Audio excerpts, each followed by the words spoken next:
Have you ever finished a summer workout thinking, I absolutely crushed that today, only to wake up the next morning feeling like you got hit by a CitiBike? Yeah, that gap between what your brain thinks you did and what your body actually survived gets a whole lot wider when the temperature climbs. Welcome to summer training in New York City. Let's get into it. Welcome to Cue the Burn, where performance meets grit and recovery is just part of the show.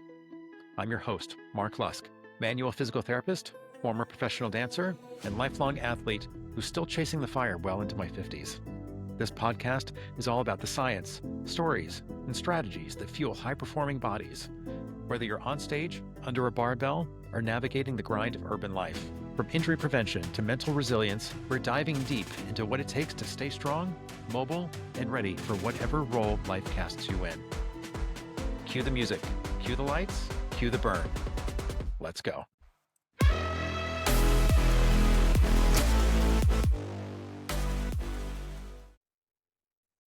Welcome back to Cue the Burn. I'm Mark Lusk, physical therapist, CrossFitter, and fellow New York City urban athlete. Summer in New York City is a strange beast. One minute you're jogging along the Hudson, the next you're trapped between glass buildings, concrete walls, and enough humidity to make your sunglasses fog up. Whether you're training for a race, playing tennis in Central Park, walking 18 holes on the golf course, or doing Murph outside your local CrossFit gym, summer creates unique challenges that many athletes don't see coming. Today, we're calling them out. All of them. The heat, yes, but also the rooftop parties. Weekends in the Hamptons, Fire Island, or down at the Jersey Shore. The cookouts. The 1 a.m. bedtimes, and what I like to call the full summer lifestyle ambush on your recovery. And spoiler alert, the big takeaway today is not drink more water. We're not getting off that easy today. Today, we're talking about how to train safely, recover effectively, and avoid the hidden traps that can derail your performance all summer long. Let's talk about what's really going on. One of my favorite things about summer in New York is that everyone comes alive. Summer arrives in an instant after what seems like an endless, punishing winter, and only about 2 weeks of spring. The parks are packed. The pickleball courts are buzzing. Golf courses are full. Runners are out on the West Side Highway. CrossFit classes spill out onto the sidewalk. The city becomes one giant outdoor gym, and it is magnificent. But every year, around July, I start hearing the same stories from patients. My Achilles started acting up. My shoulder has been nagging me for weeks. My back feels stiff every morning. I haven't changed anything in my training, but I just feel beat up. And that's when I ask, have you changed anything else? The answer is almost always yes. Because summer doesn't just change your workouts, it changes your entire lifestyle. And those lifestyle changes often have a bigger impact on your recovery than the workout itself. Here's a concept I use with patients, the recovery bucket. Every athlete has one. It's a collection of things that you need to recover from. Training fills it. Stress fills it. Poor sleep, alcohol, travel, heat fills it. That's a lot to recover from. The problem is that summer has a sneaky way of pouring into that bucket from 6 different directions at once, especially when you're not looking. And most athletes don't notice until it overflows. Then you've got a mess on your hands. Let's go through them one by one. The heat. Before we get to the sneaky stuff, let me give the heat its due, because I think most athletes underappreciate what's actually happening physiologically. When ambient temperature climbs above 90 degrees, and with New York's urban heat island effect, surface temperatures on asphalt and concrete can hit 130 to 150 degrees.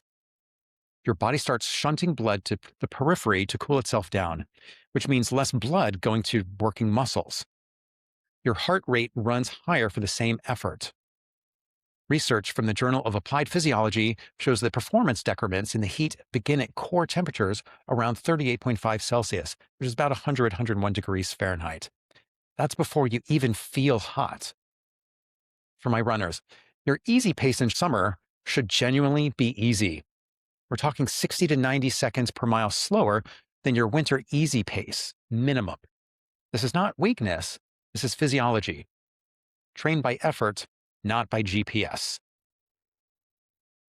For my tennis players, Court surface temperatures on New York City's hard courts can exceed 140 degrees on a hot day. You're not just playing tennis, you're playing tennis in a cast iron skillet. Pre-cooling strategies, a cold towel on the back of your neck, cold water on the wrists, and yes, an ice slurry or slushy ingestion before play are legitimate evidence-based interventions. The British Journal of Sports Medicine found that ice slurry or slushy before exercise in the heat meaningfully delays core temperature rise. For my golfers, you're out there for 4 to 5 hours. Cumulative sun exposure and dehydration don't hit you on hole 7. They hit you on the drive home. Or in my clinic on Monday. For my CrossFitters, outdoor WODs in summer are heat stress events. HIT in heat compounds metabolic heat production with environmental heat. Know your warning signs for rhabdomyolysis. That's the serious condition where muscle breakdown overwhelms the kidneys. Dark urine, disproportionate muscle pain, unusual fatigue. This is not the time to tough it out. For all my athletes, know the signs and symptoms of heat exhaustion and heat stroke. The primary difference is that heat exhaustion typically leaves mental status intact, whereas heat stroke causes severe dysfunction. With heat exhaustion, you may feel weakness, dizziness, headache or fatigue, nausea, have a very rapid or weak pulse. With heat stroke, you may be more confused, have an altered mental state, slurred speech, fainting, and a fast pulse and respiratory rate. The latter, heat stroke, is a very serious condition that requires immediate medical attention. Pitfall number 1, later bedtimes. Let's talk about sleep, because one of the greatest performance enhancers available to athletes is completely free, and most athletes treat it like it's optional. Summer daylight stretches later. Dinner starts later. You stay on the rooftop a little longer. You watch one more episode. Maybe the bedroom's warmer than usual. Suddenly, you're averaging 6 hours of sleep instead of 7.5. One night isn't a problem. 3 weeks of that? Different story. Sleep is where tissue repair occurs. It's where growth hormone is released. It's where your nervous system recovers and consolidates the movement patterns you trained. Research consistently shows that reducing sleep from 8 hours to 6 can nearly double athletic injury risk. And in summer heat, the problem compounds. Higher overnight temperatures in New York City apartments disrupt sleep architecture even when you're in bed for the right amount of time. Here's the thing I tell my patients. Most athletes blame their age when they feel beat up. And honestly, a lot of the time it's not age. It's accumulated recovery debt that started around Memorial Day. Clinical takeaway. Protect your sleep like you protect your training time. A 10 p.m. bedtime is a performance decision. A 1 a.m. bedtime is also a performance decision, just not the one you think you're making. Pitfall 2. Vacation travel. Here's a fun one. Vacation. We think of it as relaxation. Your body often disagrees.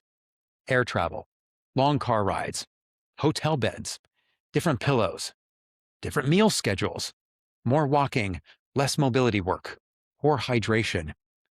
Even positive stress is still stress on your nervous system and tissues. And then you come back from 2 weeks in Europe and immediately jump into your normal training volume. Your tissues are sitting there saying, "Excuse me, we need a minute." But your brain is saying, "Let's go do Murph." That's where the trouble starts. Here's what the research actually says. Cardiovascular fitness begins declining in as little as 10 to 14 days of detraining. But in neuromuscular control, the stuff that keeps your joints stable and protected, degrades even faster. A 2021 study in the European Journal of Sports Science found significant neuromuscular performance decrements after just 2 weeks off in recreational athletes. The mistake isn't taking vacation. Please take your vacation.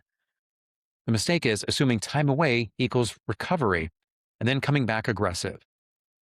One of the biggest things I see every September is the "I'm back and I'm making up for lost time" injury pattern. The fix? A 2-week ramp back when you return. Cut volume by 30 to 40%. Reintroduce intensity in week 2. Your September self will thank you. Pitfall 3, alcohol. Okay, let's talk about the elephant sitting beside the cooler. Alcohol. I'm not here to tell anyone they can't enjoy a summer beer, margarita, or a glass of rosé. Got my favorite summer adult beverages. Life is meant to be lived. But athletes should understand the actual trade-off because most people don't. Alcohol is a diuretic. In the summer, when you're already at a hydration deficit from sweating through a 90-degree tennis match, adding 3 or 4 drinks that evening pushes you into meaningful dehydration overnight, right when your body is supposed to be repairing tissue. Alcohol also disrupts REM sleep, even in more moderate amounts. Research published in Alcoholism, Clinical and Experimental Research, found that 2 drinks before bed reduced slow-wave sleep, the most restorative phase, by up to 20%. That's the sleep where growth hormone peaks. That's your recovery sleep. This is partly why I had to get rid of my Whoop fitness tracker. I'd wake up in the morning and my recovery would be in the toilet. I hadn't even entered that single glass of wine from the night before into my journal, but it just knew. And that's from the biometrics. And for the 40-plus crowd specifically, alcohol inhibits muscle protein synthesis, competing metabolically with the protein you just ate for dinner. When muscle protein synthesis is already slightly less efficient than it was at 28, this matters more than you might think. What makes all of this tricky is that most athletes don't notice the effect after 1 drink. They notice it after 4 weekends in a row. It's death by 1,000 happy hours. You don't wake up injured, you simply recover a little less effectively each week until something starts complaining, usually an Achilles. Oh, and shoulders love to send complaint letters too. Pitfall 4, barbecues. Summer eating is one of my favorite topics because nobody thinks it matters until they're wondering why their workouts feel terrible. You start the day with coffee. Skip breakfast because you slept in. Grab a hot dog at the cookout. Maybe a burger, a handful of chips, a cookie, another drink. Then decide to play 3 sets of tennis at 4 p.m. It's a bold strategy, New York. Your body doesn't care whether calories came from a cookout or a meal prep container. But it absolutely cares whether you have enough protein, fluids, and carbohydrates available to support activity and recovery. Research from the Journal of Nutrition found that muscle protein synthesis is maximized when protein intake is distributed across meals at around 30 to 40 grams per sitting, not front-loaded at one meal and completely absent for the rest of the day. 3 weeks of weekend nutrition like this, layered on top of poor sleep and dehydration, and your recovery is legitimately impaired, even if your weekday nutrition is dialed in. My simple cookout strategy: eat your protein first. Burgers are actually fine, 2 of them even. It's the 2 bites of everything carb heavy and no real protein because there's so much food pattern that derails people. Hydrate throughout the day, enjoy the celebration, and your tendons will forgive you. Your tendons, by the way, do not understand celebrations. Pitfall 5, the weekends away. Here's the big one: weekends. Many New York City athletes spend Monday through Friday sitting at a desk, and then Saturday becomes a long run, a round of golf, a tennis match, a high rock simulation, and a CrossFit partner workout, sometimes all in the same weekend. I call this vacation athlete syndrome. You try to squeeze 7 days of activity into 2 days. And the issue isn't intensity, the issue is dosage. Tissues adapt to what they're consistently exposed to, not what you ask them to survive once every Saturday. Research on training is consistently clear. Frequency of stimulus matters as much as intensity. If you're active and structured Monday through Friday, but essentially sedentary every weekend, you get a very different physiological outcome than the person doing more moderate training 6 days a week. The body loves consistency. It tolerates heroics, occasionally, not 6 weekends in a row. The flip side, and I'll always push back on the always be training mentality here. For athletes 40 plus, structured rest is a legitimate performance tool. The issue isn't resting on weekends. The issue is not planning for it. If you know you're going away, Reduce midweek intensity slightly so you're not accumulating a load to rest imbalance that your Achilles has to pay for later. And even on weekends away, just 20 minutes of intentional movement, a swim, a walk, some body weight work, preserves neuromuscular patterns and keeps tissue hydrated and mobile. I call it the non-negotiable 20. It's not training, it's maintenance.